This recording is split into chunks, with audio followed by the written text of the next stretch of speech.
आप सभी का सहयोग समाचार के एक और नए दिन में स्वागत है। आज जो हम लोग न्यूज़ डिस्कशन करने वाले हैं वो 7 सितंबर का है। तो हम लोग एक पहले कोट नहीं, एक तरह का कह सकते हैं वो सीख है। जैसा कि हम लोग पेड़ के नीचे काफ़ी सारे भगवान की मूर्तियाँ देखते हैं, तो उस मूर्ति से हमें क्या सीखने को मिलता है, ऐसा सवाल उठना चाहिए। तो उस मूर्ति से हमें ये सीखने को मिलता है कि अगर जो भगवान की भी मूर्ति टूटी हो तो उसे भी हम लोग घर पे नहीं रखते। तो इससे क्या पता चलता है कि आप किसी के सामने अगर जो टूट रहे हैं यानी बता रहे हैं अपने इमोशंस और वो आपका वैल्यू नहीं करता हो, तो आप भी उसके लाइफ से या उसके दिमाग से नीचे उतर जाएंगे या बाहर कर देगा आपको, क्योंकि टूटे हुए चीज़ की कोई वैल्यू नहीं होती, यहाँ तक कि वो भगवान ही क्यों ना हो। तो ये कोट यही बेसिकली दर्शा रहा है या बताना चाह रहा है कि हम इमोशंस उसी के पास एक्सप्रेस करें जहाँ उसकी वैल्यूज़ हो। पहले तो कोशिश हमें ये करनी चाहिए कि हर किसी के पास करनी ही नहीं है, माँ पिताजी या ऐसे क्लोज लोग जितने हैं उनके पास। ये आज का कोट था। तो हम लोग पहले न्यूज़ से स्टार्ट करते हैं। पहला हम रोज़ एक इम्पॉर्टेंट डे देखते हैं, इंटरनेशनल इम्पॉर्टेंट डे। तो इंटरनेशनल इम्पॉर्टेंट डे कल था international clean air for blue sky. जैसा कि हम लोग जान रहे हैं अभी एयर पोल्यूशन एक बहुत ही बड़ा इम्पॉर्टेंट प्रॉब्लम है हमारे सोसाइटी के लिए।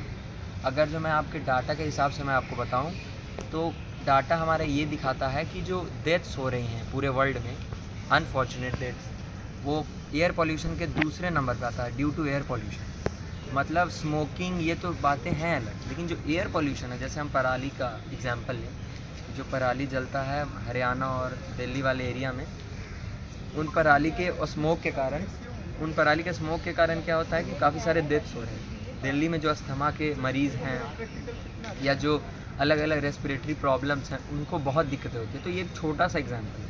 ऐसे काफ़ी सारे अलग अलग एयर पोल्यूशन के वेरिएंट्स हैं जिसके कारण इंडिया नहीं पूरे वर्ल्ड में डेथ दूसरे नंबर पे आता है। तो ये हमें कल का दिन इसलिए मनाया जाता है क्योंकि लोगों के में अवेयरनेस आए कि लोग जाने कि एक साफ़ आसमान और साफ़ खुला हवा, स्वच्छ हवा कितना आवश्यक है।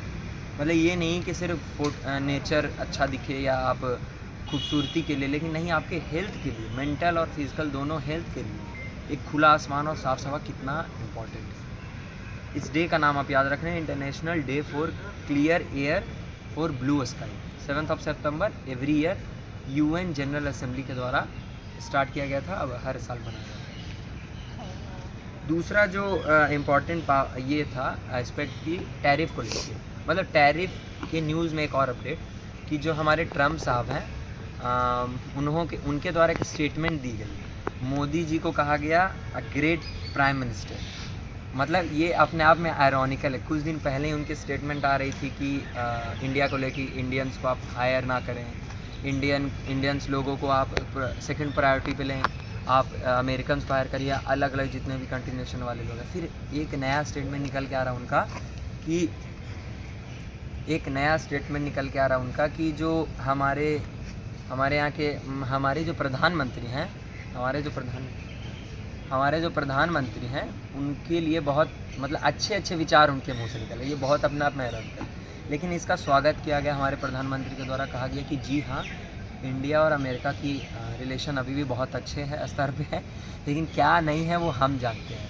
क्योंकि टैरिफ 50% टैरिफ कुछ ही दिन पहले से लागू हो चुका है और इसका impact leather industry, textile industry, diamond cutting industries, अलग अलग हर एक जो लेबर इंटेंसिव फैक्ट्रीज़ हैं या लेबर इंटेंसिव सेक्टर्स हैं, उसमें बहुत बड़ा इम्पैक्ट पड़ा है। एक तरफ ये निकल के आ रहा है, एक तरफ इनका स्टेटमेंट निकल के आ रहा है कि Modi is a great PM, और मोदी जी भी कह रहे हैं कि हाँ, डोनाल्ड ट्रंप के द्वारा बहुत अच्छा, हम इस चीज़ को स्वागत करते हैं, एक्सेप्ट करते हैं। एक ये निकल गया था। दूसरा आर्टिकल बताओ।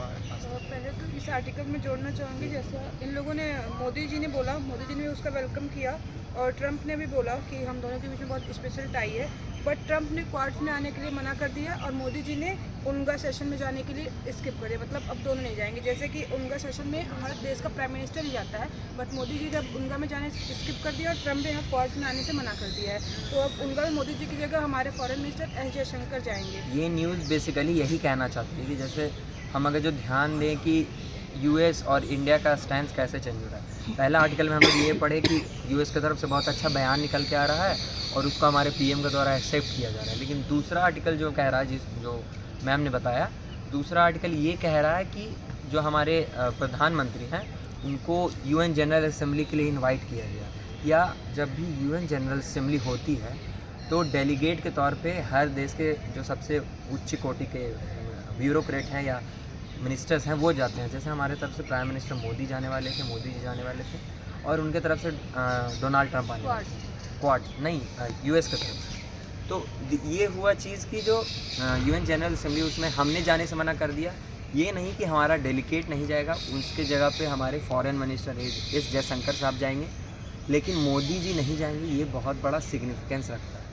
मोदी जी नहीं जाके ये दिखाना चाहते हैं कि यूएन अभी जो कार्य कर रही है, जैसे टैरिफ के बारे में कुछ ना करके, कोई एक्शन ना लेके, तो एक तरह से हमारा ये स्टैंड है कि ये गलत है और हम यूएन जनरल असेंबली को बॉयकॉट कर रहे हैं छोटे लेवल पे, कि हम उसका सपोर्ट नहीं कर रहे हैं। ये दिखाना चाहता है ये इससे द्वारा कि हमारे प्रधानमंत्री नहीं जा रहे हैं। दूसरा ये निकल के आया, जैसे कि आस्था ने बताया कि क्वाड की जो मीटिंग, पहले हमने बताया कि क्वाड एक ऑर्गेनाइजेशन है जिसमें जापान, ऑस्ट्रेलिया, अमेरिका और इंडिया 4 कंट्री नेशन हैं। जो क्वाड की मीटिंग में ये बताया गया कि क्वाड में जो यूएस के द्वारा यूएस डोनाल्ड ट्रंप अटेंड करने वाले थे उसको, तो उन्होंने कहा कि मैं ये अटेंड नहीं करूँगा, इसके जगह पे उनका एक डेलीगेट जाएगा।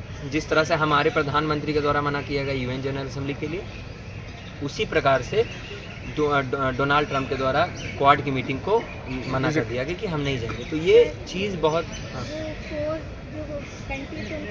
हाँ, इनका नाम आप लिख सकते हैं। क्वाड में जो 4 कंट्री हैं, सबसे बड़ी मतलब इकॉनमीज हैं, जापान, यूएस, इंडिया, ऑस्ट्रेलिया, इसलिए इसको क्वाड कहा जाता है। अगर जो आप मैप पे देखेंगे वर्ल्ड मैप पे, तो इंडिया से आप लेके जाएंगे अमेरिका, अमेरिका से यहाँ ऑस्ट्रेलिया, फिर जापान, तो एक तरह का स्क्वायर बनता है, या क्वाड्रिलेटरल कह सकते हैं। स्क्वायर भी एक तरह क्वाड्रिलेटरल है, तो क्वाड्रिलेटरल बनता है, इसलिए इसका नाम क्वाड है।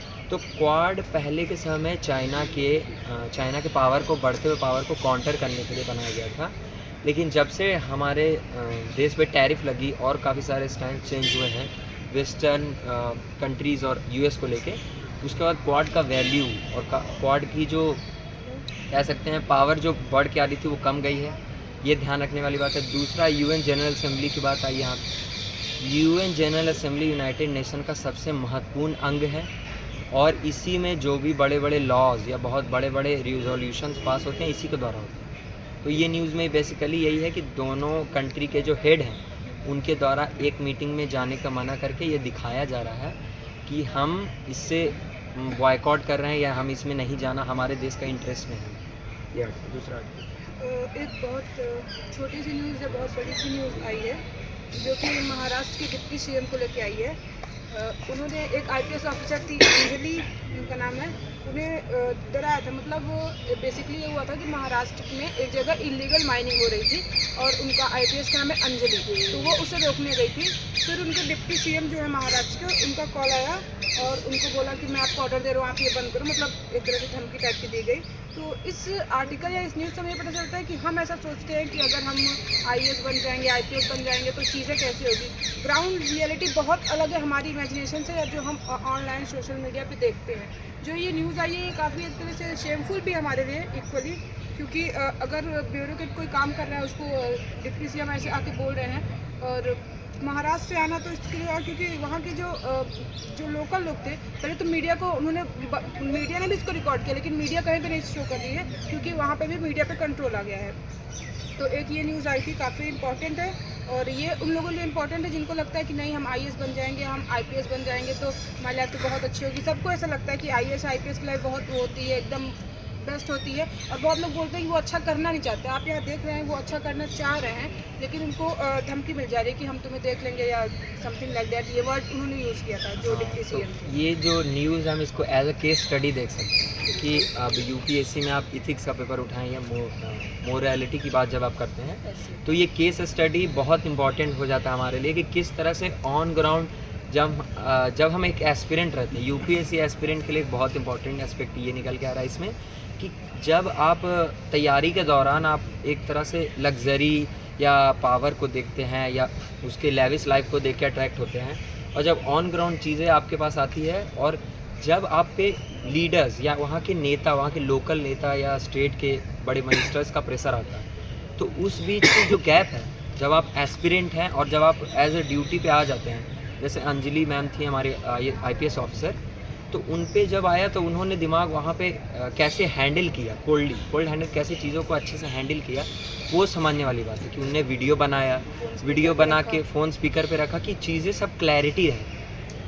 जब आगे चल के चीज़ें आए लाइमलाइट में तो लोगों को पता चले कि किस तरह से ब्यूरोक्रेट पे प्रेशर बनाया जाता है और अपने काम करवाने के लिए उनको एक तरह से टिल्ट किया जाता है कि हाँ आप जो जैसे अभी मैंने बताया कि न्यूज़ यही था कि वहाँ वो इलीगल माइनिंग बंद करवाने के लिए, तो जब वो एक काम कर रही थी तो उनका फ़ोन आया तो वो बोली कि जी नहीं, हम नहीं रोकेंगे। तो उनका ऐसा स्टेटमेंट था कि आप हमें नहीं जानती हैं, आपको पता भी कि अजीत पवार कौन है, आप व्हाट्सअप कॉल उठाइए, हमारा वीडियो कॉल, अभी हम आपको दिखाते हैं। तो ये जो एक तरह का जो उनका लहजा था बोलने, क्योंकि वो भी बहुत मेहनत, बहुत स्ट्रगल करके वहाँ एस्पिरेंट से तब यहाँ पे UPSC क्रैक करके आते हैं, और आप भी सेवक हैं, दोनों एक ही इक्विवेलेंट है। लेकिन जो एक तरह से उनके पास एज चली जाती है, हमारे डेमोक्रेटिक ऐसा सिस्टम बना हुआ है कि उनके पास ज़्यादा पावर आ जाता है, तो वो मिस मैच हो जाता है आपस में कि वो जो अपना जॉब कर रहे हैं और उनके जॉब पे ये कैसे किस तरह से आपस में टैकल हो रहा है। तो केस स्टडी बहुत इंपॉर्टेंट है ये,